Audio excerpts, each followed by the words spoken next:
تاریخ کے کن کن صفحات کو میں پلٹوں، کن کن اوراق کو پلٹوں کہ کھولتے ہوئے تیل میں صحابہ کو زندہ جال دیا گیا کہ اس موضوع کو چھوڑ دو، اس موضوع کو مت بیان کرو، کسی کو اس موضوع کی طرف دعوت مت دو۔ انہوں نے زندہ تیل کی کڑاہوں میں بھوننا خود کو گوارا کر لیا، لیکن اس موضوع کو چھوڑنا گوارا۔ اور کہاں تک لے جاؤں میں؟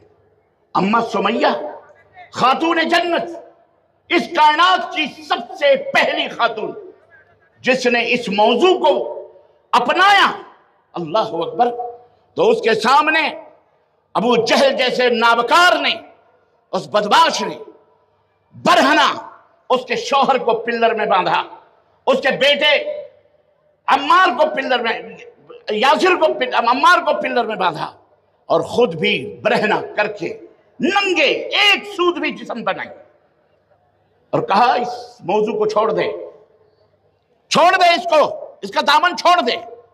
آپ سوچتے ہوں گے کہ بھائی صاحب یہ کون سے موضوع کی بات کر رہے ہیں؟ اما کھول ہی دیتا ہوں نا، میں نے شروع میں بنایا۔ آج کا موضوع ہے توحید۔ آج کا موضوع کیا ہے؟ توحید کی اہمیت، اس کے فوائد۔ یہ وہ موضوع ہے جس کے لیے اماں سمیہ کو، ان کے شوہر کو، ان کے بیٹے کو ننگا، اللہ اکبر، دو ٹکڑے ہو گئی اماں سمیہ پورے جسم کے، ایک اونٹ دائیں طرف، ایک اونٹ بائیں طرف، پیر بدھے ہوئے۔ ابو جہل کہتا ہے چھوڑ دے توحید کے دامن کو ورنہ تیرا حشر بہت برا ہونا۔ اماں سمیہ نے کہا میرے حشر کی فکر مت کر، ارے میں تیرے حشر کی فکر کر رہی ہوں، تیرا انجام دیکھ رہی ہوں، میں اپنا انجام اپنی آنکھوں سے دیکھ رہی ہوں، ادھر جان جائے گی ادھر جنت میں میرا مقام ہوگا انشاءاللہ تبارک۔ دو ٹکڑے ہو گئی۔ پہلا وہ خون تھا جو اس امت کی ایک خاتون جنت نے اللہ کی راہ میں اس توحید کو اپنانے کی پاداش میں، جرم میں، پہلا وہ خون کا قطرہ تھا جو اس ماں کے جسم سے نکلا ہے، جسے ہم اماں سمیہ کہتے ہیں۔ حضرت آسیہ، فرعون جیسے نابکار شخص کی بیوی، خود کو جان دینا، قتل ہونا گوارا کر لیا، پھانسی کے پھندے کو چوبنا گوارا کر لیا۔ جناب علی ہاتھوں میں میخیں لگا کر، جسم کو میخوں سے، میخیں یعنی کیلے اور کانٹے لگا کر ٹھوک ٹھوک کے اماں آسیہ کو، جو فرعون کی بیوی تھی، فرعون کے گھر میں رہتی تھی، گوارا کر لیا، اپنی جان دے دی، لیکن توحید پہ دامن کو چھوڑنا گوارا۔ یہ ہے وہ موضوع۔ اللہ تبارک و تعالیٰ نے اسی لیے ہم کو پیدا فرمایا ہے۔ یہ کائنات والذی خلق لکم ما فی الارض جمیعا، وہ اللہ ہے جس نے کائنات کی تمام چیزوں کو تمہارے لیے بنایا ہے۔ کس کے لیے بنایا ہے؟ تمہارے لیے، مطلب کس کے لیے؟ ہاں جی، آپ کے لیے، ہمارے لیے، آپ کے لیے۔ اللہ نے کائنات کے ذرے ذرے کو آپ کے لیے بنایا ہے، اور آپ کو کس لیے بنایا؟ وَمَا خَلَقْتُ الْجِنَّ وَالْإِنسَ إِلَّا لِيَعْبُدُونَ۔ یہ ہے توحید۔ آپ کو اس توحید کے رشتے کو مضبوط بنانے کے لیے بنایا ہے۔ اللہ نے آپ کو اپنی عبادت و بندگی کے لیے بنایا ہے۔ اس زمین اور آسمان کو آپ کے لیے بنایا، اور آپ کو اپنی عبادت و بندگی کے لیے بنایا کہ اے انسانوں، میں زمین تمہیں دیتا ہوں، آسمان تمہیں دیتا ہوں، سب کچھ تمہیں عطا کر دیتا ہوں، سب کچھ تمہیں دے دیتا ہوں، تم سب سے فائدہ اٹھاؤ۔ زمین سے اناج اگتے ہیں، آسمان سے بارش ہوتی ہے، مختلف بھِوِن پرکار کے غلے اگاتے ہیں اللہ تبارک و تعالیٰ تمہارے لیے، اور تم سے مطالبہ کیا ہے؟ تم سے مطالبہ کیا ہے؟ اللہ اکبر، اللہ تم سے مطالبہ کرتا ہے کہ بس تم جانتے ہو کہ یہ سب ہم نے تمہارے لیے بنایا، تو تم ہمارے ساتھ فَلَا تَجْعَلُوا لِلَّهِ أَنْدَادًا وَأَنْتُمْ تَعْلَمُونَ، تو میری عبادت و بندگی میں کسی کو ساجیدار نہ بنانا، کسی کو شریک اور پارٹنر نہ بنانا، جبکہ تم اس بات کو جانتے ہو کہ سب کچھ دینے والا کون ہے؟ بولو، اللہ ہے۔ یہ ہے مقصد، اور اسی مقصد سے امت کو بھٹکایا گیا۔ نماز پڑھنے والے مسجدیں بھری ہوئی نظر آئیں گی آپ کو، حج بیت اللہ کرنے والے ہر سال 30 لاکھ 25 لاکھ 30 لاکھ 40 لاکھ، ماشاءاللہ مینا کی وادیاں بھر گئیں، مزدلفہ کی وادیاں بھر گئیں، میدان عرفات کھچا کھچ بھرے رہتے ہیں۔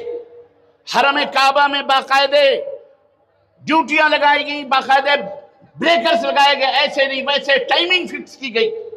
اتنی کثیر تعداد میں لوگ حج کرتے ہیں۔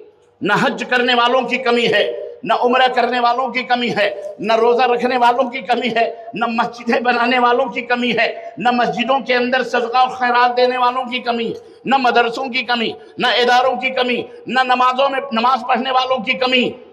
جی جناب علی، اور نہ سچ بولنے والوں کی کمی۔ الحمدللہ ہم میں بہت کم زناکار ہیں، بہت کم شراب پینے والے لوگ ہیں، بہت کم ہم میں حرام خوری کرنے والے لوگ ہیں، الحمدللہ یہ کمی بھی ہے۔ لیکن نماز پڑھنے والوں کی کمی نہیں، روزہ رکھنے والوں کی کمی کہاں ہے معلوم ہے آپ کو؟ اگر میں کہوں گا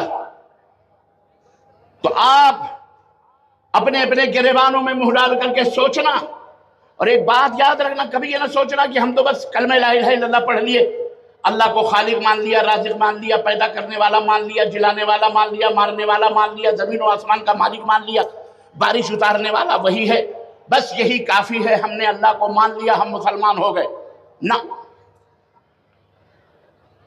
اللہ کو پالن ہار مان لینا، اللہ کو آنکھوں کا مالک، کانوں کا مالک، زمینوں کا مالک، آسمان کا مالک، پیدا کرنے والا، مارنے والا، جلانے والا، یہ عقیدہ رکھ لینا کہ یہ تمام سب اللہ ہی ہے، صرف یہی مسلمان ہونے کے لیے کافی نہیں ہے۔ یہ تو کفار مکہ کا بھی عقیدہ تھا، وہ بھی کہا کرتے تھے لَإِن سَأَلْتَهُم مَّنْ خَلَقَ السَّمَاوَاتِ وَالْأَرْضِ، اے نبی اگر آپ ان سے پوچھئے کہ زمین اور آسمان کا پیدا کرنے والا کون ہے تو یہ کفار کہیں گے اللہ ہے۔ لَإِن سَأَلْتَهُم کون ہے یہ پوچھو ان سے تو یہ کہیں گے اللہ ہے۔ اگر ان سے پوچھو تمہارے کانوں کا أَمَّن يَمْلِكُ السَّمْعَ وَالْأَبْصَارَ، تمہاری نگاہوں کا، تمہارے کانوں کا مالک کون ہے؟ وَمَن يُدَبِّرُ الْأَمْرِ، کائنات میں کس کی حکمرانی ہے، کس کی حکومت چلتی ہے؟ سنو، یہ کفار مکہ اس بات کا عقیدہ رکھتے تھے کہ کائنات کے اندر جو حرکت اور گردش ہے یہ سب اللہ کے حکم سے ہے، اس کا مالک اللہ ہے۔ اللہ کی قسم، قرآن پڑھو قرآن۔ اور آج کل کا مولوی کیا کہتا ہے؟ اعوذ باللہ۔ دیکھو شیطان، دیکھو یارو برا نہیں لگنا چاہیے، میرے ساتھ تکلیف یہی ہے کہ میں پھوڑے کو کھود کر اس کے مواد کو، اس کے پیپ کو دبا کے نکالتا ہوں، اس کے بعد اس میں اپنی دوائیاں ڈالتا ہوں، تو مریض چیختا ہے، چلاتا ہے کہ ہم کو برا کہہ رہا ہے۔ میں نے کہا نماز پڑھنے والوں کی کمی نہیں، روزہ سب کرنے والوں، ٹوپی لگانے والوں کی بھی کمی نہیں ہے، اپنے آپ کو مسلمان کہلانے والوں کی بھی کمی نہیں ہے، لیکن سچی اور پکی توحید کا علم رکھنے والوں کی بہت کمی ہے۔ لوگوں کے پاس توحید کے بارے میں صحیح علم نہیں ہے، سچا علم نہیں ہے۔ گمراہ کیا ہے شیطان نے؟ میں نہیں کہتا مولویوں نے گمراہ کیا، مولوی بھی گمراہ ہوتا ہے۔ آپ کے پاس ایک انجن لگا ہوا ہے تو مولوی کے پاس ڈبل انجن لگتا ہے شیطان کا۔ جی، ڈبل انجن کی سرکار چلتی ہے مولویوں کی، کیونکہ اس کو اگر ہینڈل کر لیا تو امت ہینڈل، مسجد کا امام ہے یہ قوم کا مفتی ہے، رہبر اور رہنما، اس کو ہینڈل کر لیں گے تو ساری قوم اس کے پیچھے آ جائے گی۔ اس لیے عزیزان محترم، شیطان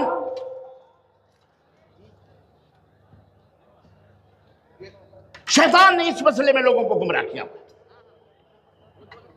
نماز میں نہیں، روزے میں نہیں، وہ تو الگ چیز ہے، اس میں جو فیصلہ اور دوسرے امور سے اس میں گمراہیت کے دلدل میں پھنسایا ہے مختلف انداز سے۔ ایسے نہیں ہوگا کہ شیطان آپ کو کسی ایک مسئلے میں الجھا دے گا، بس نہیں۔